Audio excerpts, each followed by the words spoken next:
and welcome to Movies, Films, and Flicks. I am Mark Hoffmeyer, and joining me is a man that just got done making some blood soap for the Forged Supply Company. It's Jack Austin.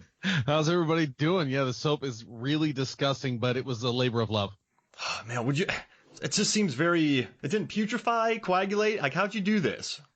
Coagulation is actually a big part of the whole process. Oh, yeah. Yeah. It feels really good. Not like your typical hard soap. It feels like you're just wiping a soapy bag on your body.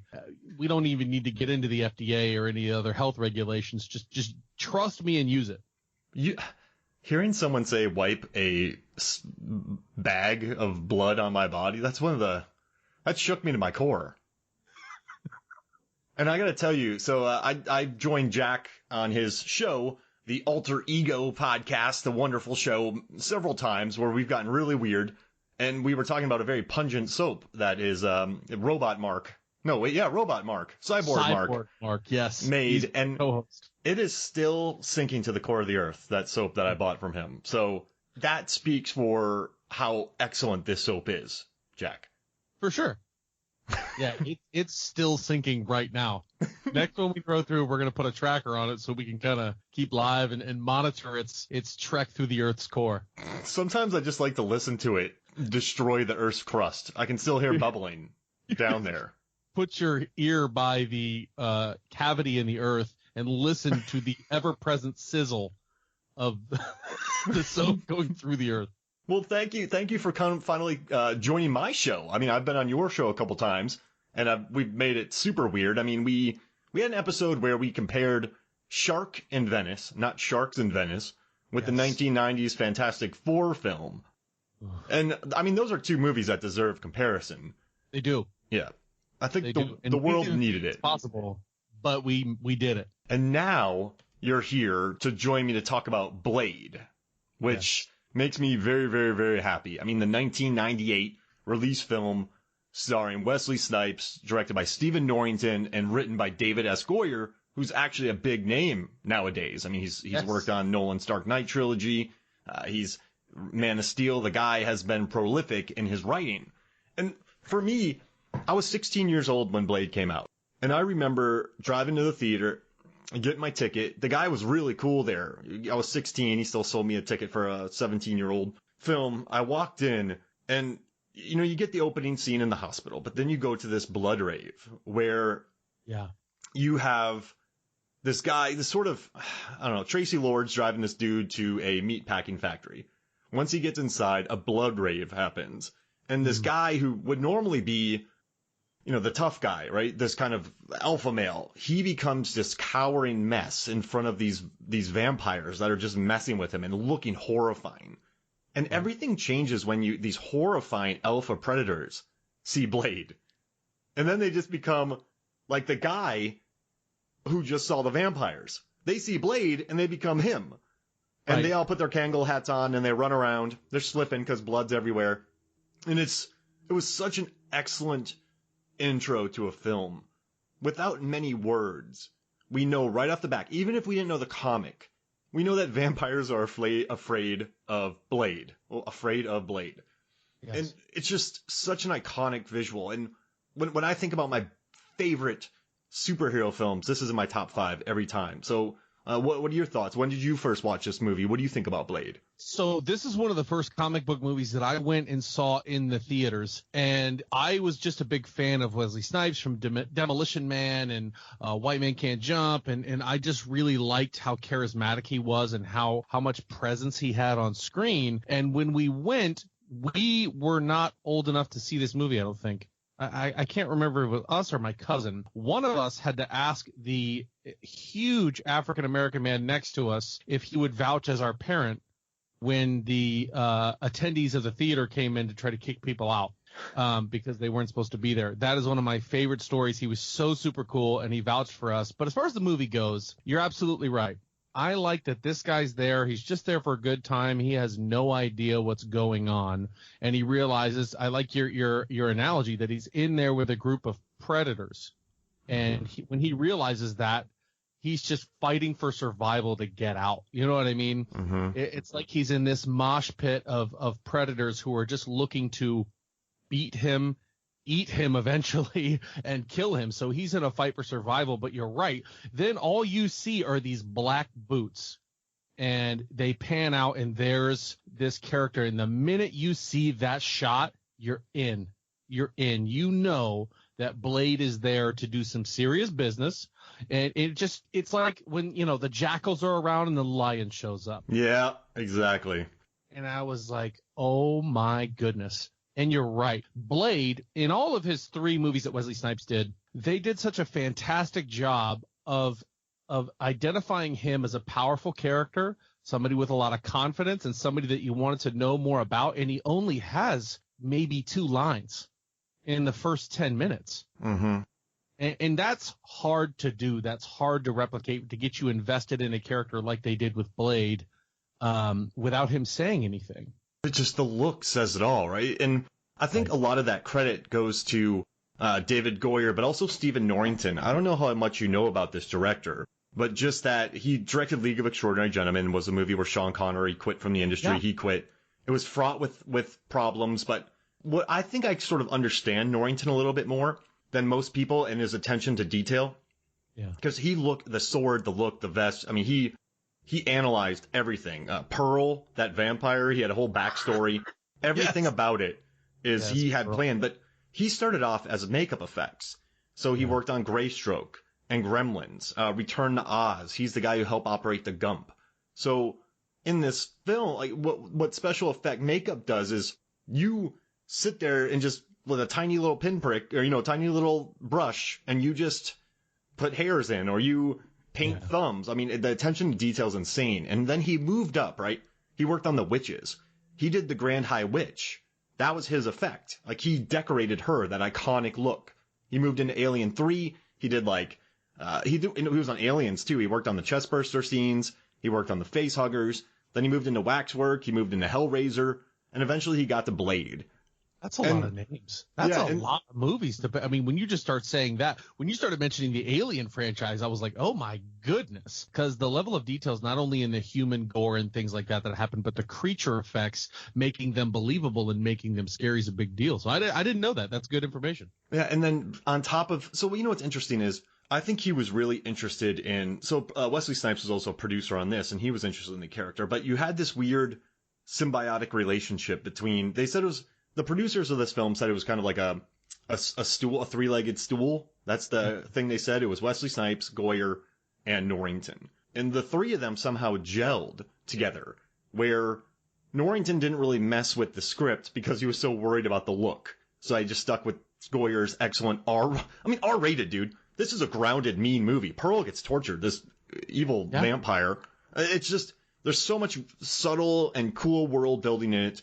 And then you have Wesley Snipes' performance, where when you look back at superhero movies of old, where they fell apart, like Fantastic Four in the 90s, where they fell apart was the fight scenes, right? Or like in the first X-Men in 2000, the first Spider-Man, they were just a little clunky, but I loved how grounded this was. You sort of had, Wesley Snipes wanted a lot of Hong Kong martial arts, spin kicks, and then you also get the greatest superhero landing ever in this film. And so you have this really beautiful looking world that's fleshed out to every single book that you see in the background.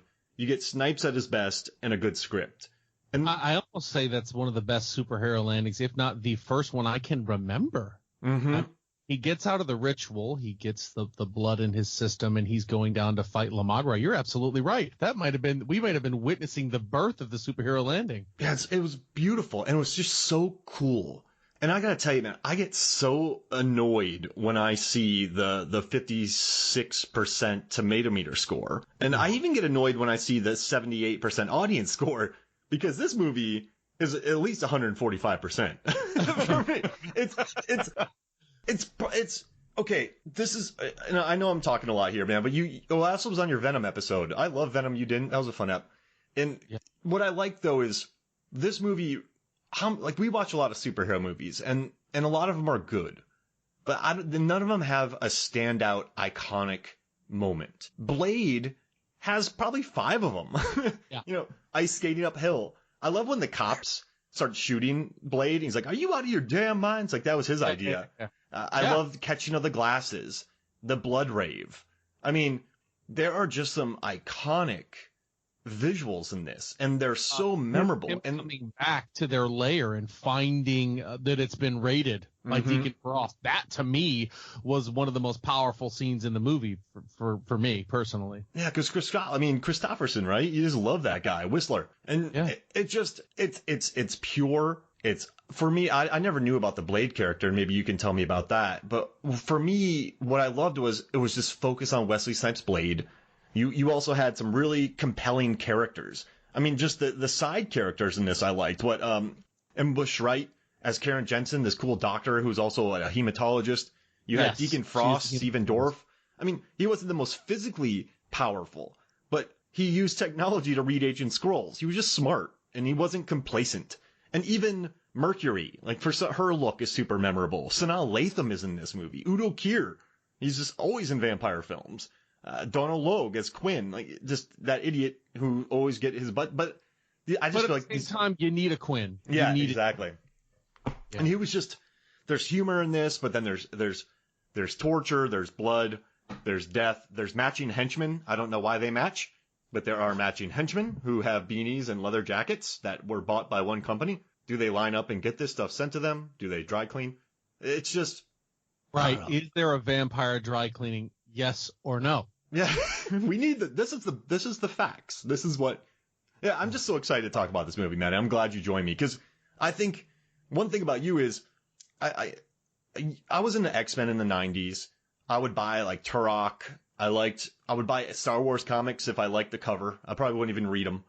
But the only thing I was really invested in was the X-Men. I don't know too much about other comic book characters. I know where this came from. I know what Merv Wolfman created him in 1973, Tomb of Dracula, episode 10. Yep. The penciler was Gene Colan. So, like, what did you know about Blade going into this, and what do you know since? Like, how has this character evolved since Blade came out? So, since Blade came out, obviously that put that character on the map. Now, originally is Eric Brooks. Before he becomes Blade, he gets that moniker of Blade, and he was originally designed to look like Jim Brown, the running back from the NFL. Mm-hmm. He was meant to look like this big, bustly guy and always be really, really cool. Not what you see on the screen. So Wesley and his take on the character have transformed it so much since then. And then, due to the movie's success, I remember playing a video game called Marvel Ultimate Alliance, and all of a sudden you can do all this stuff to unlock Blade. And it's like, oh, okay, so now they're starting to really push this character. And since then, I mean, he's been through comics and he's adapted more and more and become a little bit more, I don't want to say more powerful, but he's been more prominent in certain stories, and he's obviously got his own run. But right now, I'm reading Venom, the current Venom, and there is a global event happening right now, and Venom gets pulled in with the Avengers, and Blade is an Avenger. Wow. And that just tells you the tier from him living in the streets of London, chasing after vampires and dealing with Dracula and being kind of the underbelly, to being somebody who's standing shoulder to shoulder with Captain America, Iron Man, and Thor, and actually being a decision maker is a big deal. So Blade's come a long way, and a lot of that I think is due to Wesley Snipes. Now, I want to ask you another quick question. So I'm going to read you some films, and we're going to kind of talk about whether they affected people's perception of Blade. So in 1994, Fantastic Four. 1995, Judge Dredd. 1995, Tank Girl. 1995, Batman Forever. 1996, Barbed Wire. 1996, Black Mask. 1996, The Phantom. 1997, Batman and Robin. 1997, Men in Black. 1997, Spawn. 1997, Steel. 1998, Blade. Do you think, I mean, aside from Men in Black, since then, Tank Girl's become a cult classic. Yeah. Black Mask was good. I mean, you got Jet Li. Spawn's become a cult classic. I mean, you just got Michael Jai White and John Leguizamo. It's amazing. I love that movie. Yeah. As a matter of fact, with John Leguizamo playing the Violator in Spawn, that's a good movie. I enjoyed that one as a kid. I mean, now I don't know if I'd look back at it with different eyes. But as far as what do I think may have influenced Blade? Well, I'm just saying, the dislike of critics. Because do you think they were just tired of subpar superhero films? Do you think that they watched Batman and Robin, Steel, Barbed Wire, Tank Girl, Judge Dredd, and they were just beaten over the head with these weird or over the top superhero films, and they just were tired of it, and that played into some fatigue with Blade as far as critics not liking it, because this is 100 times more fresh than those films were. And it doesn't feel like a superhero movie. I think that's what an advantage that it had. I think it was a thing where they're like, okay, it's a vampire movie. Then you see the Marvel logo and you go, I had no idea. As far as a casual fan walking in, honestly, I think they probably thought it was going to be just another vampire movie, not The Daywalker, not Wesley Snipes. I don't know. That's a tough question. And I didn't feel like any of those movies would have affected it at all. Yeah. Truly. I guess I'm saying the negative critic score.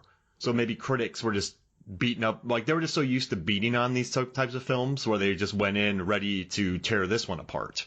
And I don't know. I just wanted to kind of drop that on you. And also, like, here's my question. Here's my question. Who are the winners during that time of 1998? What are the movies that were really moving and shaking and getting a lot of good fresh scores? Because that is probably a reason, and how different they are. Like if Forrest Gump was coming out around then, and then you have Blade, they're like, no, we like this one. So Blade is going to suffer because it's not really going with the Hollywood trend of what's out and what's popular. That's a great question. I mean, so we had Armageddon, Saving Private Ryan, Godzilla.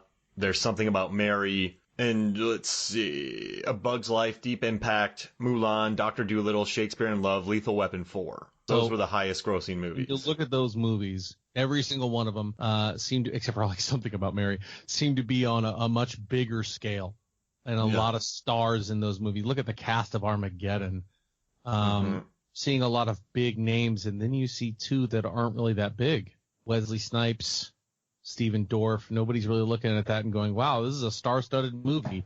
And then, some of those are kind of seated in reality-ish. Does that make sense? Like, not Bug's Life or anything like that, but like Armageddon. Saving Private Ryan. I mean, even Godzilla, they toned it down to be more... Okay, it wasn't just Godzilla and another monster battling. They tried to make it more grounded, I would say, the latest Godzilla. But then they forgot about actually making Godzilla interesting. That's a good point. It just... I mean, I guess Lethal Weapon 4, you had the great Jet Li fight. But it just... I don't know. I know we can't get into critics' heads. And, I mean, the 90s vampire movies were popular, and it just seemed... I mean, this movie was still a success. On a $45 million budget, it made $130 million. And it did kick off the superhero film big time. Because look at after this movie came out, right?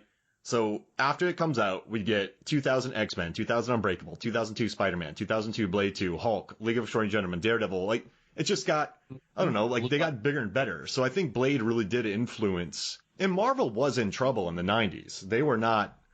They were selling properties left and right. They couldn't make movies. Yep. And then they had this hit. And I think, I'm telling you, this movie helped. I know The Crow was good. I love The Crow. Dark City wasn't that much of a success, but that wasn't a comic book movie. But I know we're getting lost here in it, but I think Blade to me is just so influential and so good that Marvel fans nowadays, they just don't, I mean, true, it's 98, it's like over 20 years old. Jeez Louise. They don't appreciate the fact, because we talked about this on Alter Ego podcast. People hailed Chadwick Boseman as the first ever African-American superhero movie lead. Yeah. And we go back and forget that Blade was the first guy to do it. And do it really, really well. And then after that, you even mentioned Spawn. Spawn had done it too. Yeah. High White. But as far as the Marvel properties go, Wesley Snipes and Blade was the first one. And I think truly that Blade movie, that Blade 1, still holds up with almost any of the Marvel properties that are coming out right now in terms of tone and the way the character is. I just feel like he's very polarizing. Yeah, it's just, I don't know. I love it. I love this movie. And I love this movie so much, I figured out how much blood came out of those sprinklers in the beginning and how those vampires were able to set that up. How many gallons of it? Yeah, 400. I guess let's see, where's my final math? So here's what I did. I analyzed the party. And in the film, there's two different sprinkler systems. So it looks like they installed a sprinkler system specifically for the blood. And then they have another one there that must be for a fire. So they built this blood rave area so that they could have blood raves with yuppie vampires, I think. I think these are yuppie vampires who are wasting animal blood because it's the packing plant where we saw. That was going to be my next question. Yeah. How much of that do you think is animal blood and how much of that was human blood? So, they had humans in the background. So I'm pretty sure they had to have done that. Had some human blood, but then they're not really drinking it, right? They're just sort of letting it wash over them. Yeah. Like, you and I we're hungry guys. If we're at a party and they're just dropping delicious IPAs from the ceiling, I'm drinking it, right? If brownies are coming from the ceiling, I'm eating those things. But in this one, they're just kind of letting the blood wash on them. So that's why I think it might be animal blood. I don't know if you think about that, but I've come to the conclusion that somewhere between 425 gallons of blood poured out of them, which means they drained blood from either 41 cows or 283 adults. Or they collected 3,400 one-pint donations from the blood banks they have all over the world. Now, that's interesting. That, I think, is probably the more plausible reason or for them to have that much blood. Because then they're also screening whatever they're draining and sending into the sprinklers. Yeah, right? It's Maybe that's why they're not drinking it, too, is because it's not coming straight from the victim. This is... Yeah. It looks like it's watered down blood, and maybe it's more for appearance, although you do see a couple of the vampires with their mouths full and trying to drink it in that scene. It's just, what I like about it is, in a lot of films, we get vampires who need the blood. They don't waste the blood. So, I mean, in the 90s, From Dusk Till Dawn, I think they definitely wasted some blood. But normally these vampires, they kind of live in the shadows, and they aren't just sending blood flying everywhere. They sort of need it. So I just love this visual of these new partying young in quotation marks, right? Wasting blood, because that's not something Udo Kier would do. That's not something the main vampires would do. The Lestats of the world, yeah. Lestat's not doing a blood. That'd be awesome. Tom Cruise is just dancing like in Tropic Thunder with blood all over him. Or because in Anne Rice, I'm pretty sure Lestat was a rock star. Yep. And his whole vibe was the fact that he was out at night and he was a vampire, air quotes, even though he really was one. Mm-hmm. But you're right. You don't see that. And they also touch on that when he goes to speak to the ancient pure blood vampires. They're like, our ability to survive has been based on our ability to blend in. So why are you doing this? They kind of look at Frost like, what are you doing? Mm-hmm. You're wasting all this blood. You're openly attacking people in these clubs. You're not really they basically accuse him of not being a vampire. You know what I mean? Yeah. Yeah. And it's really interesting too, where they're old. They're what? They were born vampires, I suppose. They're pure bloods. I don't know how that works, but it's that brings up whole new things about their anatomy, and also the fact that some vampires turn into zombies and eat anything, or maybe even vampires. There's a world that they just drop, dude. That's right. Awesome. That doctor, they said, something went wrong when he was turning. Yeah. So he doesn't die, but he doesn't live, and he doesn't turn into a vampire, so he's kind of a zombie. They even say the word zombie. Mm-hmm. And I was like, wow. There's a lot of lore, vampire lore here. I mean, they go out and they put sunblock on. There's bullet time actually in this movie, somewhat bullet time. They don't have the multiple cameras surrounding the person, but Stephen Dorff in '98 dodged bullets a year before Matrix was dodging bullets. Now I know they were in Australia making the movie, but I don't know. There's so much about this movie, and I guess it goes against vampire lore as well in this movie. Things like you just brought up, like in a lot of other movies and vampire lore, the older the vampire, the more powerful they are. Yeah, you're right. In this one, these purebred that have been alive for thousands and thousands of years are scared of Deacon Frost, who's a bit vampire who just turns. When you look at vampire lore, you're like, wait a minute, they're not supposed to be afraid of him. Yeah. If that makes sense. And another too, he smokes in the movie several times. And in almost every other vampire movie, if they ingest anything other than blood, they become violently sick or possibly even die. Yeah, they pull What We Do in the Shadows, right? Yeah. I mean, he's drinking What We Do in the Shadows. They drink the blood and they don't understand that he go get sick. Oh, that's perfect. Holy mackerel. I love Nandor. Have you watched the movie? Oh shit! Sorry. I don't know if I can cuss. That's fine. Have you watched the movie? No, Oh, I want. So Robert Lamb, who's a mutual friend of ours who does Seven Lamb Productions, I've been begging him to watch the show, and he won't watch the show until he watches the movie. So he just watched the movie. Now he got to watch the show. So I need to watch the movie to get caught up now. But that's neither here nor there. But when he goes, it's back to what I was saying about the kind of I don't want to say inconsistencies because it's their own world. They build it the way they want. I'm in. Can I interrupt you real quick about something? Just one quick annoyance. You know what annoys me about vampire lore? They're fictional. Now they are based on. I did a Count Chocula video about if Count Chocula is related to the Habsburgs and related to Dracula. So I studied vampire lore, and it's just people digging up bodies in cold areas, assuming they're vampires. Just lore, right? To keep people afraid or lack of information. So, like you said, I hate when people are like, that's not what vampires do. I hate sparkly vampires. Vampires have no rules. Sorry, that was my rant. They're fictional. Right. Yeah. Make up whatever you want. And I agree. I'm just saying that Blade definitely, and it speaks to what you were saying, their own lore is what they created, because when they're in that little, I don't know, the club where the girls are rapping, where they eventually find Pearl, all those vampires are watching Blade like, what is this guy doing here? But if you look, they're all drinking beer. Yep. Smoking. Yeah. And there's a club in the back. I'm like, in this world, are vampires able to still eat and drink? I think they are, because remember when she's talking to Deacon later on, saying that you're a half-breed, where you can be turned back. You just have a genetic flaw in you. So there's this weird thing where they're maybe not undead, because they can still regenerate. So if you are a vampire and you can regenerate, that means your insides are not dead. They're just mutated. So maybe they can eat a blood burger or a blood pop. Or smoke a cigarette. Yeah. A bong and a blintz. A pipe and a crepe. And another question is it the same rules where if you bite somebody who is drunk or high, you assume the effects of the chemistry in their blood, and you in turn become drunk or high from doing it? I would say so. I was in a band called the Brewskis, and we opened up for this guy called the Unknown Hinson. That his whole bit was that he was a vampire. And we wrote a song specifically called "A Vampire Drank My Blood and She Got Drunk." Because we were the Brewskis, and that was our song. So I think so, man. If you're drinking if someone's been shooting tequila all night and you drink their blood, you're going to get a rush. Yeah. It makes all the sense in the world, to be honest with you. But that's what I love about this world, though. And you know what's funny? I never picked up on the cigarette smoking. But they don't mention it. Udo Kier doesn't run into the room and go, "Deacon, what are you doing? We can't do that." There's no.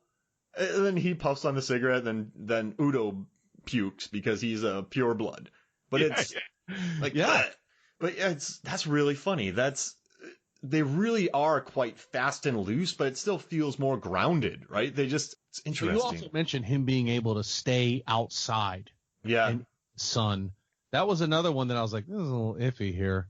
If all vampires knew that all they had to do was put on some SPF 8000 and they could go outside for a few minutes, why aren't more of them doing it? Not to mention, how does he put sunblock on his eyeballs? Because those are still out in the sun. It's a great question. Maybe he was in the shade. He wasn't in the shade. If I was Blade, I would track massive sunblock sales. There you go. Well, only 8,000. Like, I wouldn't be worried about 45. I would be worried about, man, that vampire, those people just ordered a case of SPF 12 million. Right. I need to go hunt them down. Right. Or he's tracking the sale of the chemicals used to make it. Oh. Really powerful sunblock. Yeah. But you know what, though? Like you said, it's just fictional again. And maybe these half-breeds are more... maybe sunlight doesn't affect them as much. I love how we're going like half breeds, full breeds, because they have some maybe human blood still in them or human genetics still in them because they aren't really dead. Yeah. Because I have a question. You're a dead vampire. You can't grow your arm back. Like the vampires from Dusk Till Dawn, they could not grow their arms back, could they? Correct. No, I don't believe so. If they suffered a big wound like that, they were living with it. I mean, sure, I think the wound could close, but we're also talking about a different breed of vampire in Dusk Till Dawn. Yeah, that's true. Those vampires were much more about body mutilation and physically destroying their prey than, say, Blade, where they want to bite the neck and drink the blood. Got it. Those And they just want to sip on blood from ripping chalices. you apart. Right. Those vampires were going to rip your arm off and drink your blood like it was a boot. You know what I mean? They were going to beer fest and turn the boot. Exactly. Remember to turn the arm. He's a lefty. What are you doing? Blood fest. There it is. Wow. Oh, my gosh. The good ideas just start flowing. Imagine that. Everyone, like, just goth vampires. Then you have the body, like, the weird vampires. Then you get the Transylvanian vampires. Yep, with their wool cloaks. I mean, they had everyone from Canadian, Australian. They're all still the stereotypes that they were from Beer Fest, but they're just vampires. Yep, I love it. And there's just scared people in cages all over the place. Right, we're just hoping that they don't get drunk. This movie sounds kind of great. The movie's from the point of view of the guy in the last cage. We need another one. Oh, man. Right, he eventually starts cheering for the German vampires because he knows they can shut everybody down and he won't get drunk. Yeah, exactly. No sudden death. No overtime. Yeah. Oh, gosh. And then they're like, the winner gets the last guy. And you're like, oh, man. Oh, man. That's their prize at the end is the last guy. And just the hope sinks. You're happy, then you just get, oh, man, they played me. That was terrible. Now, before we move on, I just want to drop one cool thing on you. So, one thing that I think is really funny. So, movie franchises with one-word titles, like that are weapons, such as Saw, Blade, Machete, and Hatchet. So, Blade has a tomato meter average of 46. Saw has one of 28%. Machete's 50%, and Hatchet's 55%. So, none of them have what you would call a fresh average. Right, and they're all one-word titles, Saw, Blade, Hatchet, Machete, these franchises. And so none of them are above 60%. And 60 is considered fresh. Yeah, I just think it's funny that one-word movie titles that feature a weapon, a sawing-type weapon, are rotten. It just makes me happy. Maybe that's a theme right there. Maybe that's just what people hate seeing one-word titles of something that could cut you. You just hurt my heart that Machete outscored Blade. Machete don't text. Oh. Now, the good news is that the audience score for Blade 68%, so it's higher than Saw, Machete, and Hatchet. But Hatchet and Machete beat out Blade and Saw. But if you think about it, well, Blade, I mean, Hatchet and Machete really seem like blunt force instruments. Blade could be a myriad of things. Really could. And Saw just seems nasty. Like, that's why it's the lowest, right? Because to Saw, you just got to go up and down. But this is a weird. It is, but I'm rolling with it. Yeah, it just makes me happy that Machete's definitely. You don't see somebody using any sort of finesse when carrying a machete at all. It's always going to be a swing from over the head down to either foliage or what have you. Oof. Yeah, that's not going to be pretty. Saw's up close and has to be oscillating back and forth. Blade. There's a couple of different things, but Hatchet is another one that requires a lot of get up and go, a lot of a swing, you know what I mean? And maybe another overhead. So maybe that's what it is. The effort to use the one-word weapon in your title is how high your critic score is going to be. Oh, I love that. So now we just need to make the movie Scythe. Wow. We might really be onto something. We could be the first fresh one. Yeah. Scythes are interesting because if I'm in a tight corridor, unless he wraps around me, then pulls the scythe towards me, then you're in a lot of trouble. But if you're tight corridoring, I want to fight the villain from Scythe. Yeah. But if I'm in a cornfield, Give me Hatchet all day. Or give me Saw all day. Because Scythe is in pre-production right now. What's the villain in Scythe? So a disgraced FBI agent is tasked with. Hold on, I got to get my movie voice for this. Right. Here we go. Disgraced FBI agent is tasked with finding the Grim Reaper killer after he escapes from a prison transport in North Carolina on prom night. Breaks into a hardware store. I'm sorry, I'm not making it up. He bursts into a farm and grabs a scythe from and kills the owner's daughter. Scythe. 2. Back at it. Yeah. Scythe 3. Again. Yeah. Scythe 3, it's not over. Scythe 4, he's back. Scythe 5, the Wait. one where another copycat killer is the villain. Scythe 6, are you still there? Scythe 7, psych. Yeah. Sorry, what? And that's the quality one, Scythe 7. Yeah, That's the one where they finally bring in Christian Slater, and Yep. he revives the franchise. and it's a little too late, so it becomes this cult classic where everyone's like, have you seen Scythe 7, psych? It's really meta, and it's...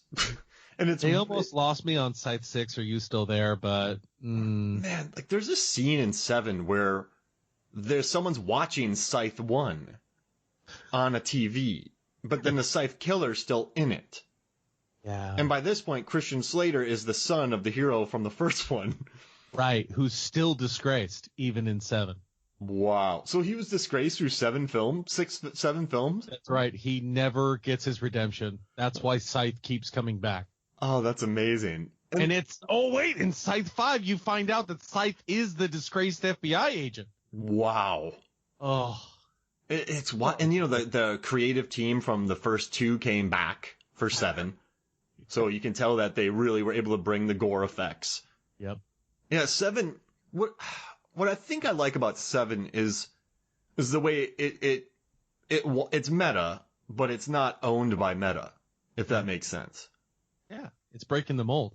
Yeah, you just don't want something too meta. That's why you want half and half, like Scream, where it gets it, but it's still really bloody. Yeah. This one Wow. has a lot more story. There's still a good enough amount of gore, but the story's actually grabbing me. The thing about the Scythe, too, is when you have a saw or a hatchet, it's just one person, right? You're just hatcheting one person. Right. But with a Scythe, I mean, you're partying. Like, you could wipe out 4 or 5 people. 100%. Here's the thing. Spin in a circle. Oh my gosh. And a Somebody line should- dance. He goes into a line dance and just starts spinning in a circle. It's achy breaky heart in the background. Don't tell my heart. My achy breaky heart. Until at the end, it's just him. And then there's people inside of the Scythe circle and they're just running as fast as they can. You're right. Like they're in a turnstile door. Yeah, and there's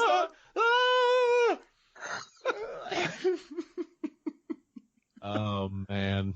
That'd be wow. Yeah. And it turns And out there's 2 of them and they think they're safe inside the Scythe circle. Right. Oh my gosh. That's the best part of Scythe 2. Scythe Third. 7 Psych. All right, my mind's blown. So let's take a quick break, and then when we come back, we will talk more Blade. We will be right back. Welcome back to Movies, Films, and Flicks. And I just wanted to drop something on you about how relevant this movie has stayed. And maybe it's because of our age, and maybe it's just because of what keeps things in the press. But I don't know if you remember, but about a month ago, 3 weeks ago, I got over 350 lists from people. I think 350, somewhere in there, of people ranking their 5 favorite superhero films. Doesn't matter what they were. Didn't have to be in order. It just had to be their 5 favorite, not best, superhero films. Right. So on all these lists, I ended up getting Dark Knight was 123 on 123 of the lists. Spider-Man 2 was on 73. Logan was on 69. Captain America Winter Soldier 65. Avengers Endgame 59. And that was tied with Into the Spider-Verse, which also had 59. It's a fantastic movie.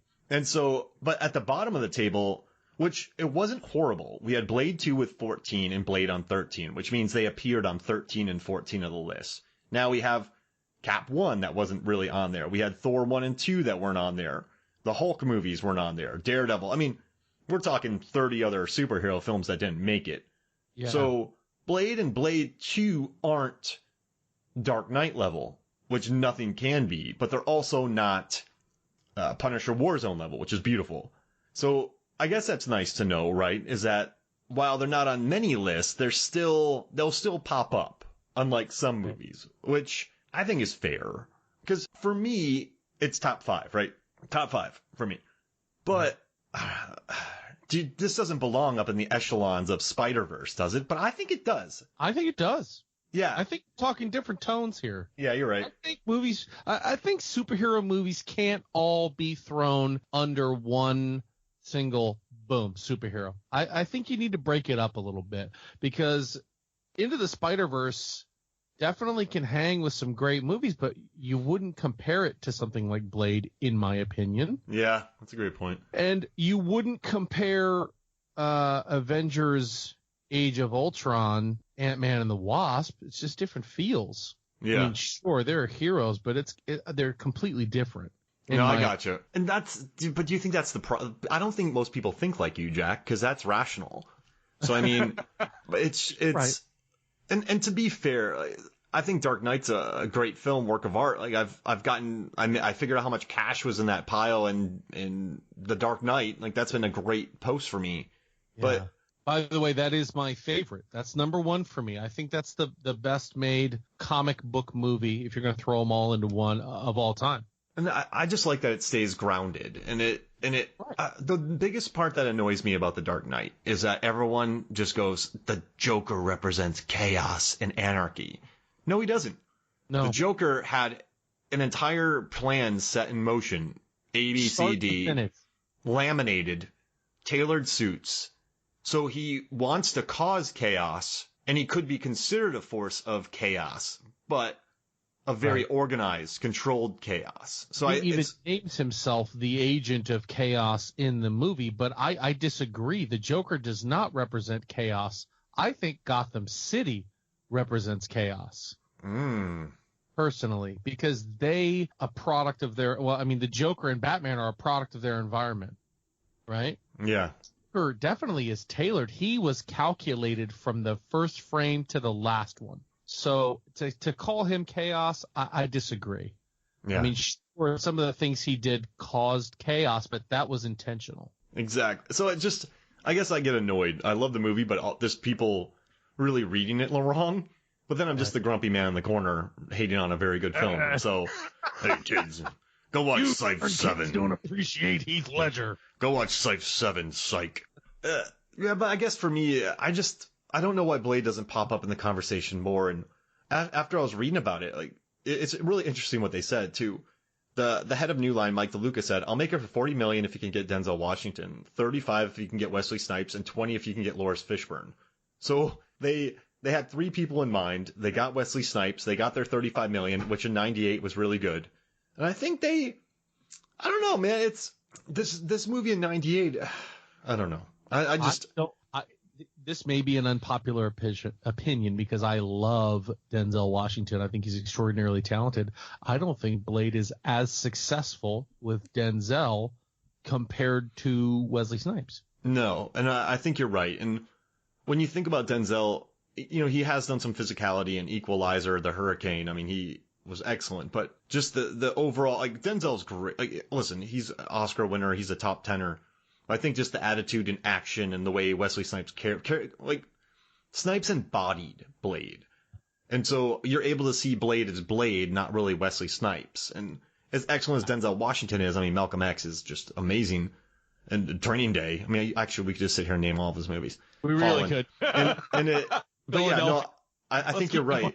This movie got it. It understood it. And and a big part of Blade is the physicality, and one thing that I wanted to, not just him standing in a room and his presence, but when he's going back after, by the way, we watched this last night, and a funny story real quick. My son was watching parts of this with us, which I had to, okay, leave the room for a second for a couple of them. But at the end, when he's coming back, and I'll circle to my point, I swear, the security guard comes to Deacon and goes, "Deacon, we've got an intruder." My son looks at me and goes, "I hope his name doesn't start with a B." I'm pretty sure it does. Oh, but that's amazing. When those generic sequenced henchmen are coming in, Blade does this little Jeet Kune Do thing where he bounces up and down, and the way he moves his body and the way he's fighting, you can tell, he knows what he's doing. He's not doing that for show. He's doing that because he's fully confident in what he's about to do, and that makes the character even more believable. It's beautiful. And I mean, you look at the people who worked on this. They had Jeff Amata, the guy who choreographed the fights in Mortal Kombat and They Live, that epic street fight. Then you have you have Jeff Ward, who has worked on Hellboy, Inside Man, Black Klansman, The Five Bloods, Malcolm X, a stunt coordinator. I mean, you had some of the best martial artists. Like, they brought in some excellent martial artists from Hong Kong. They really, you watch this again, and it's, you know, that you put the henchmen in the outfit so you can reuse them. So I get it. It's fine. Saved on budget. It wasn't the biggest budgeted film.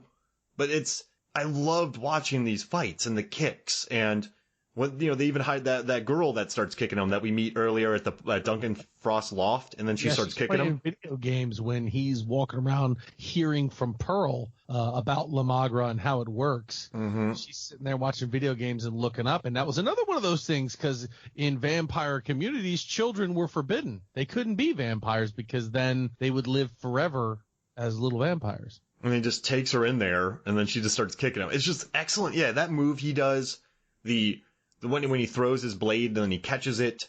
Yeah. When he just putting the sword down, doing the stances. I mean, it's just so cool. It's such a cool movie. And one thing I really don't like is I enjoy Blade 2. We did an episode on it. I bought the Blu-ray, listened to all 47 commentaries because Guillermo del Toro loads his stuff up, which is amazing. I love exploring his films. Yeah. I love Blade 2, but I think it became more about sort of the CGI fights. And then, which is fine. They had superhero fights before superhero fights were super huge. I mean, Spider-Man, stuff like that. As much as, I don't know, the Wolfpack is cool. Nisa's cool. What I don't like about Blade 2 is she fights Blade to a standstill in the beginning of the film. And at the end, she's completely helpless. Helpless. Can't fight. I hated that. And then Blade 3, my friend Norbert, who joins the show a lot, you know, a great friend, he's on a lot of MFF episodes. We were talking about it, and a lot of the negativity about Blade 3 has come from Patton Oswalt's comments about Wesley Snipes on set. And Wesley Snipes recently was like, that's all BS. I was a producer. It was a huge set. I was always in the Blade character. I was always, like, there's nothing new about that. Like, this is not an issue at all. He's like, why does people even just believe Patton Oswalt? Like, none of this is true. He's like, but imagine being Wesley Snipes, right? Where did Patton Oswalt? I know I haven't read these comments, so I'm going in blind. So you can educate me, but I know that where did Patton Oswalt hear these comments? Because from what I heard, Jessica Biel and Ryan Reynolds were kind of saying the same thing. Now, here's the thing: you're Wesley Snipes. Yeah. You have taken Blade and Blade 2 to new heights. You have this world on your back, and you are a producer, and this world has made a lot of money, and by 2004 on Blade Trinity, this was supposed to be the swan song to your trilogy. But instead, you're finally introducing Dracula. Yeah, exactly. But instead, David Goyer steps up to direct. He's a great writer, but his movies Zigzag, Invisible, and Unborn, they're all 10%, 20% movies. Like, they're not good. So you have a relatively inexperienced director, and you're bringing in Ryan Reynolds and Jessica Biel and Parker Posey, who's the best part of that movie, and Dracula. Oh, come on. Oh, she earns her paycheck. She's amazing. Triple H brought that movie. Oh yeah, Triple H. You get the WWE crowd, and this is you. This is your film, and nothing about Blade Trinity even matches anything from Blade 1 or 2. I remember I went to the big cinema in downtown Baywalk in St. Pete. I went to go watch it, and I was really disappointed because I wanted Blade, and it's not a Blade movie. So I think if you're Wesley Snipes, you're always in character. You're not being used much. Like Ryan Reynolds said that, like, he was in character, and they just seemed like they were so okay. Blade was never jokey, and remember in the second one, the humor came from him shining the red light at Ron Perlman's balls during that scene, or saying, "Ooh, I'm so scared," like just real. Yeah. Ooh, come get me. Yeah, but then you get a motor mouth. So Wesley Snipes is in character. How are you going to play off this motor mouth? You're not. He was never jokey. So all these comments that they have, I was not there. Maybe they're right, maybe they're wrong, but you're in character. You're Blade. You've been this way for 2 pictures, and that they've been successful because of you. Now you get these jokey 20-something-year-olds who listen to music while shooting bow and arrows and all this stuff. And I think the director, it was big. He didn't have much money.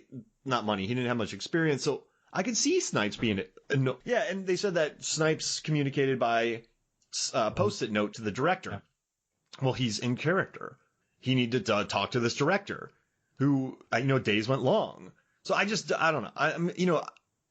Two things. He could have been badly behaved, sure, but I don't like how people just we're so quick to dogpile on him because of something Patton Oswalt and a few other people said. I think they did a disservice to the character of Blade and Blade Trinity.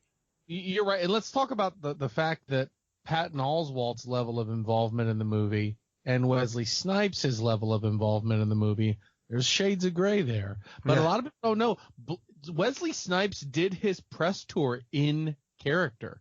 He stayed dressed up as Blade and did his interviews like that. So your comments that he stayed in character the whole time, absolutely. It's his baby. He was trying to truly push that character to the forefront and make it something. I mean, even when they were talking about recasting and doing Mahershala Ali in the new Blade, there were still talks about bringing Wesley Snipes back. Mm-hmm. I just think put yourself in Wesley Snipes' shoes. We weren't there, and so it's really hard to do that. But I also think just straight up blame Wesley Snipes when you had your baby taken away from you, and they just wanted to. It was a what's the word? It was a cynical cash grab. You have a movie with Dracula, Jack, and he's just some bald dude. Like, it's not this interesting. Muscular guy who did not, to me, have the presence of a Dracula. Didn't even have anywhere near the presence of Stephen Dorff or the other actor. But that's the point that you made a lot earlier when we were talking about the Blade 1 and why do we think it was so successful, because it was so grounded and it's Blade and Deacon Frost. That's it, right? I mean, you have other factors, but the two things are Blade in his camp, Deacon in his camp, and they're at opposite ends and they're moving towards an ultimate conclusion. Now, when you go to Blade 2, there's Blade, the Blood Pack representing vampires, and I forget the name of what they ended up calling them. Kojak, the other guy, the Reapers, right? The Reapers. Yeah. Thank you. Yes, and the main Reaper's name was Kovac or Womack. Yeah, one of those. Bobby Lee Womack. Is that what you're thinking? That seemed a little clunky to me, but still it works because you still have the same vibe. You know, at the end of the day, it's Blade against the main Reaper, and you get the point of it. Mm-hmm. But then you have Blade 3. You have the vampires. You have Blade. Now you introduce Abigail Whistler and Hannibal King, who Hannibal King is an extraordinarily big character for comic book fans. So he's a big character in Blade lore. So for him to be like, okay, and not just that, but now you have Wesley Snipes, oh my gosh, I said her name, Jessica Biel, Ryan Reynolds. Then you have Parker Posey and Triple H and all these big characters that want their own screen time, and you lose the essence of why this movie was so good in the first place. It's because you focused on Blade and his mission. And too many cooks, man. Throwing too many things into the plot, and it fell apart to me. I mean, if you think about the Blood Pack, I mean, even Scud, Norman Reedus from 2, but you had Matt Schultz as Chupa, or Ron Perlman as Reinhardt, Donnie Yen Snowman. Yeah. You just had Tony Curran as Priest. Those guys, they just were very in the Blade world as far as the character of Blade. The tone was the same. So I just get ignored. I get annoyed when people just start making fun of Snipes for Blade 3 because it's very short-sighted to me. And obviously, I'm going to say it again for the 40th time. We weren't there. But it's just, I don't know. It doesn't gel. And I know we're supposed to be talking about Blade, but it's a big thing of why we wanted this movie to be so good. Mm-hmm. We wanted Blade to be good. So, I mean, it's I don't know. It's easy to tear it apart when you're Patton Oswalt and you're somebody who was just there for a minute role.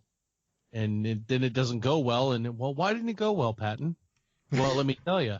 You know what it is, too? Whenever I watch Blade, I dislike Blade Trinity much more. So my dislike of Blade Trinity dissipates the further I've been from watching Blade. Yeah. Does that make sense? But when I watch Blade, it just boils back up again, and I'm like, oh, I'm annoyed. So I agree. It's kind of a shame because let's say even the first 2 films, they were really excellent and they told good stories. I do think Blade 2 gets a little carried away with the family and then the ultimate vampire, then the son, then the daughter, and then the wolf pack. But I mean, there's still some legit fights. I mean, there's a flying CGI elbow drop on Blade. Yes. Yes, there is. That there's a suplex. I mean, you know what I like too is that one brought in superhero fights, and Donnie Yen choreographed one of the fights, and I dig that about it. I like the sewer scene a lot, actually. I thought that was really cool. I thought that was one of the best shot scenes in the whole series. Yeah, that sequence of events, from them being in the sewer to them trying to get out, is one of the best action sequences to me, period. I just love it. As far as comic book movies go, yeah, man, the intensity that's built from them being these elite. It's like we said with Blade 1, the elite, the hunters becoming the hunted. Yeah. That's really interesting. Wow. So in the beginning, the vampires are hunted and they're afraid of Blade, but then you have the vampire hunters and Blade being afraid of the Reapers. And right. Nomak was his name. I found it and I was going to tell you. We're Kovac, Djokovic. Nomak. Novak, Djokovic. Yeah. My favorite superhero films, right, are Unbreakable, where you have a Mr. Glass trying to find someone who's unbreakable and this person learning their powers. And in Unbreakable, there's this scene where there's this man in an orange jumpsuit and he's just spitting beer on this dead woman tied to a radiator. It's one of the most haunting visuals, and I've seen pretty much every horror movie that has haunting visuals. There still are some, and then I love Batman Forever, just how, I mean, you just had Danny DeVito biting noses and eating fish, weird fish. And I just love the meat and even that movie had a decent amount of characters, but they never lost the characters. And so I like these grounded, I mean, as grounded as Batman Forever, or not Batman Forever, Batman Returns is. I just like the smaller scale stuff, and that's why I love Blade. It's very meat and potatoes. There's believable world building. We're shown, not told in some instances. And it's just fun, and there's iconic visuals, and most of these adventure comic book movies I watch, I forget about, and this one's definitely not one of them. It's right up there with Scythe 7, Psych. Now, when you list all those movies that are your favorites, the one thing that stands out to me, when you just start naming them, like when you say Unbreakable, Blade, what were the other ones that you mentioned? Batman Returns with Michelle Pfeiffer and Catwoman and all that. Right. So of those three, all three of those movies have great heroes, great people that we follow. But even more so, it's the villains. It's the iconic villains that tie you in to. That's why this is such a good movie. That's honestly why Dark Knight is my favorite movie, because I loved when Heath Ledger was on screen. It's one of those times where you're like, oh man, is my guy going to lose? Yeah. It puts you in that sense, it gets you emotionally invested. And that's one of those things when we look back and analyze, you could identify with Deacon Frost to an extent. To an extent. Yeah. Just annoyed, and he's just using, and everyone tells him he can't do things. Yeah. He's happily evil. He never kills Donald Logue's character, which makes me happy, because when henchmen fail, henchmen die. Yes. And I dug that. And also I thought it was really interesting. There's a scene where Blade does a superhero landing. Let's see, Mercury jumps in front of Deacon, who's now the blood god. It's a weird scene, but it just... the people seem to love working for Deacon. Yeah, they love it. And that's the thing, too, because my wife watched it with me, and she did not remember this movie at all. And as soon as he comes back and Deacon's telling him, I want him alive, and he's like, dude, you have no idea. We've been trying to get this guy forever. Yes. All my family was like, this guy's dead. Yeah. I remember the movie. I was like, no, he's not. But you're right. They love him. It's like, I need you, man. Let all these other guys go. I need you. You never see that coming. And he's sort of the voice of the audience a little bit, and then he just gets wiped out. And it's just, for me, when I think about Blade 2, there are some really iconic scenes for sure. And then Blade 3, I couldn't name it. I mean, just the whole, I don't want to say it on the pod, but the insults Ryan Reynolds calls Parker Posey, who they should just have their own movie and not call it Blade. It's called Vampire Hustlers or Chucklers. That was originally going to be a spinoff, was it? There was going to be a Hannibal King spinoff from Blade 3.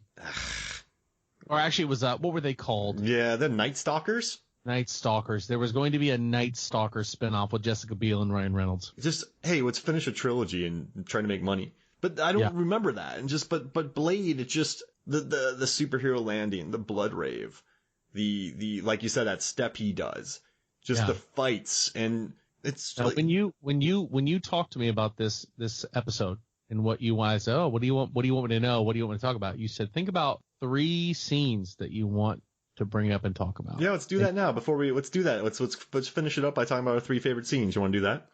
Yeah. All right, cool. What do you got? So, I'll go from from last to first. So least awesome to awesome to more awesome to most awesome. Yeah, yes. Yeah. Least awesome, but still one of my absolute favorite scenes is after Whistler is dead, and they've taken the doctor, the hematologist, and he is sitting there preparing for battle, and he takes that orchid out of the box. And looks at it and cuts it in half. People are like, well, why is he doing that? What is the point of this, right? I had to look too, because I had to research. I was like, why did they make a point to set up a shot with him looking at an orchid and then cutting the roots out of it, right? That was symbolism for his independence, right? So that flower, that orchid, represented his roots, which are the people who made him Whistler, all of the people he worked with, and his mother, the vampire that bit his mother. That's what that represented to him. And the plant was what he became out of that. And so him cutting the roots out of that plant was showing his independence and saying, I don't need to be this anymore. I don't need to worry about this part of me. That's over. I'm moving forward. So that was, to symbolize that when he cuts the plant. Oh man, that's deep. Yeah. Yeah, I was like, he made a big point to do this. He was very purposeful when he was doing things, right? He wasn't like, oh, here's a plan. Okay. It was a big thing for it to be there, be in a good setup, and pull it out, look at it, and there you could tell there's a lot of emotion in his face. And I was like, why is he so intense on looking at this? And that scene really resonated with me for the rest of the movie. Oh, I love it. That's beautiful. I guess this is a really weird scene, and I don't want people to think I'm like sick in the head for it, but the scene where they just torture Pearl. Yes. It's really brutal and it's really mean, and these are our heroes. Neuer, I just want to bring this up too. Norrington wanted Pearl. The reason it was so big is because it just ate a lot of babies. Mm-hmm. And just laid there and got huge on murdering things. But when Karen Jensen just sits there, she's just lighting it up while Blade's using this gel to blow up a massive door. It gives it an edge, I guess, for me. I like my movies to have a little bit of an edge. Maybe also think about Unbreakable with that scene, or the nose biting in Batman Returns. I guess I do like that added meanness or added cruelty that I think sets it apart. They're not afraid to be a little mean or a little cruel or startle people. They're not trying to go for 1.2 billion worldwide by watering it down. And that part I just loved. I thought it was great. And the reason I love that is a little bit different, because I tried to kind of step into Karen's shoes when that happened. And I'm thinking to myself, okay, she is a hematologist working in a hospital. Out of nowhere, this cadaver comes to life, kills her ex-boyfriend, bites her, and turns her into a vampire, air quotes. She then meets up with Blade, who tells her, these vampires are going to hunt you and kill you for the rest of your life. And no, there's really nothing you can do about it. And if you turn into a vampire, put a gun on your head and shoot yourself. And it's like, wow. So all of this she's gone into, and everything she's doing, she's following Blade. And when she first goes home, the cop shows up to kill her because she was associated with these vampires. Everywhere she goes, they're stronger, they're more powerful. If it's not for Blade, she's dead. So here she is in this position of power with Pearl, who's a vampire, who is representing all of these things that have basically ruined her life. And this is her first opportunity to do anything. And I think it wasn't about torturing Pearl as much as it was like, this is my opportunity for me to hurt one of these things and get a little bit of my revenge back, because physically, she can't match with the vampire. She can't do anything. Yeah. She doesn't even get a chance to shoot the gun that Blade gives her.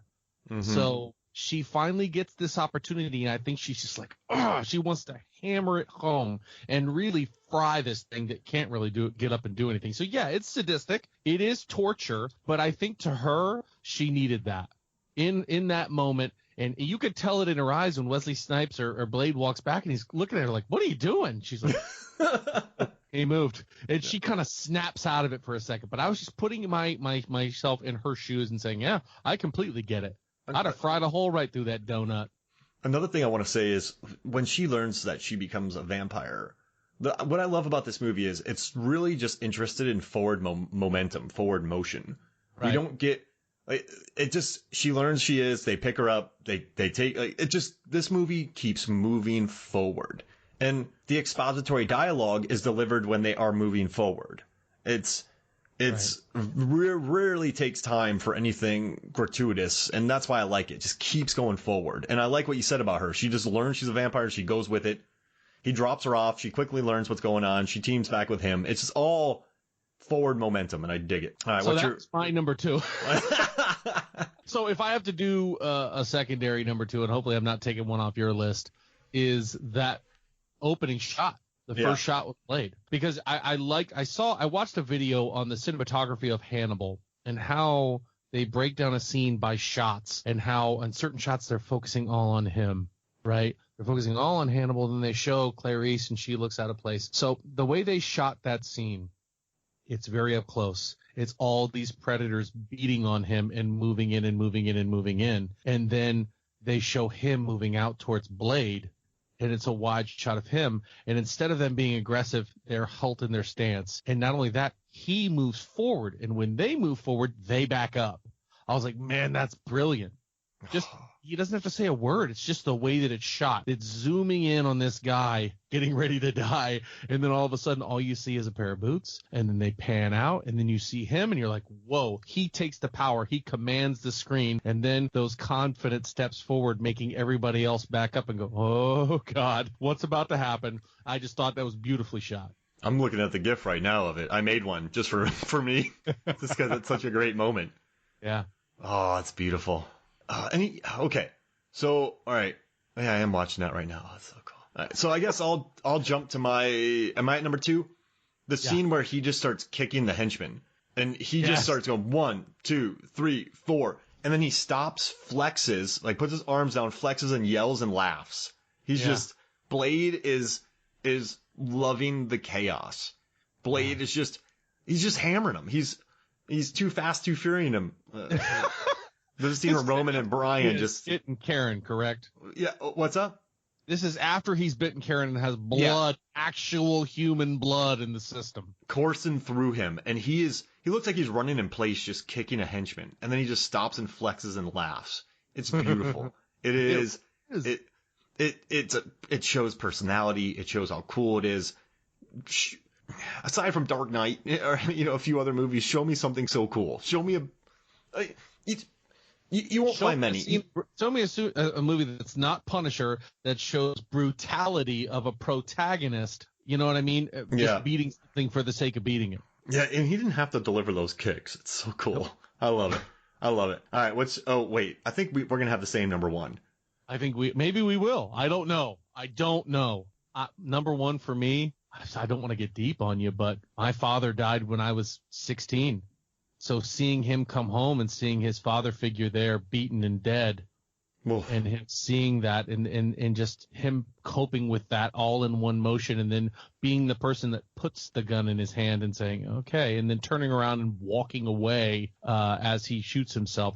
That to me, I was like, oh man, that's powerful. So good. You got Kristofferson in there. That's another weird pick. Just bringing in Kristofferson. I love it.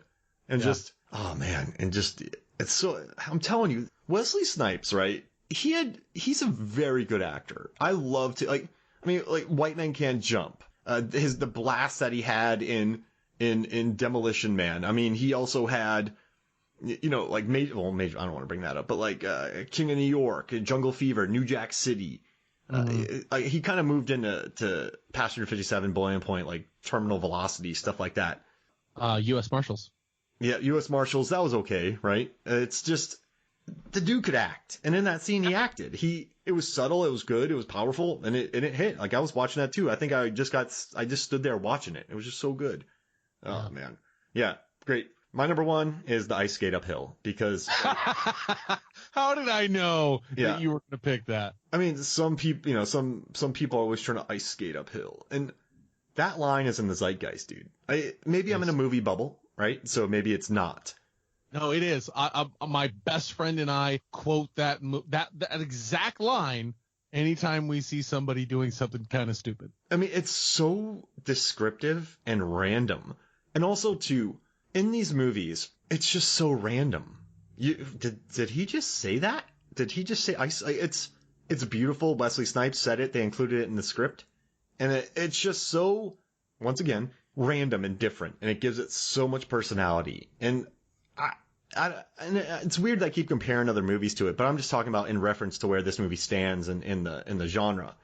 It's just, it's cool. It's weird. It's fun. It's just, I don't know. I dig it. I dig that moment. Same. And it just, it encapsulates what I love about Blade. And I know, I don't know. Maybe I'm too defensive of this film because of some of the lower ratings, but I dig it. And I think it should be considered, whenever big important lists come out about superhero movies, this should be in the conversation because superhero movies were around before it, and some of them had been successful. I mean, look at Batman, look at Superman. But in regards to Marvel, this was a big film, and it belongs in the conversation of important superhero films. I just want people to remember that. That's all it is. Yeah, absolutely. Well, this was fun, man. Thank you for joining me. My pleasure. Anytime. I love me some Blade. I was strangely lucid today, as opposed to my other visits on your show, so I apologize. It's okay. So, hey, promote your show, man. Tell us more about it. Also, I think many people would know Robert Lamb from Movies, Films, and Flicks. He's done so many episodes. But also tell them about how much Seven Lamb's crushing it right now online. Yes, we are absolutely crushing it here at Seven Lamb Productions. That's Robert and I put out a lot of audio dramas. It's like listening to a TV show if you're not familiar with it. But if you're listening to this, I assume you're probably pretty familiar with podcasts at this time. We have Atlas Avenue Beat, Paralyzed, End of All Hope, Tower 4, all these great shows that are absolutely killing it right now. And we are really approaching the 1 million download mark, which is absolutely huge for us. We couldn't be more happy, and we love having Mark on for anything that he'll come on for. Make it weird. You're a part of that. So, right. I also do Alter Ego podcast. It's myself, my wife, my friend Mark. We talk about all the pop culture movies and stuff that are coming out. We also do comics, character bios, video games. Please give us a check out. Like us on Instagram, Facebook, Alter Ego Podcast. It looks like a little Ninja Turtle with a band over it. So we really appreciate you coming over and checking us out and you having me on as well, Mark. Also, and to all my listeners in Romania, we're currently number 1 on iTunes or Apple Podcasts in Romania for film reviews. So all of our Romanian fans who got us to number 1 on the charts, ahead of NPR for probably 2 days. But it's That's amazing, though. Yeah, it's pretty cool. Number 1 in Romania. So thank y'all for listening. That means a lot. And I gotta tell you, man, like I really appreciate you coming on and spending your time. I mean, you're a busy guy, and I appreciate everyone who listens because there's about 7 million episodes of podcasts out there, and I just appreciate that you're spending the time on this. So thanks again for joining me, man. Absolutely. Thank you for having me. I'll come back anytime. All right, so for me, Mark Hoffmeyer, and for Jack Austin, a man who just is about ready to use some of his blood soap, which is going to be very, very gross, this is Movies, Films, and Flicks. We'll see you next week.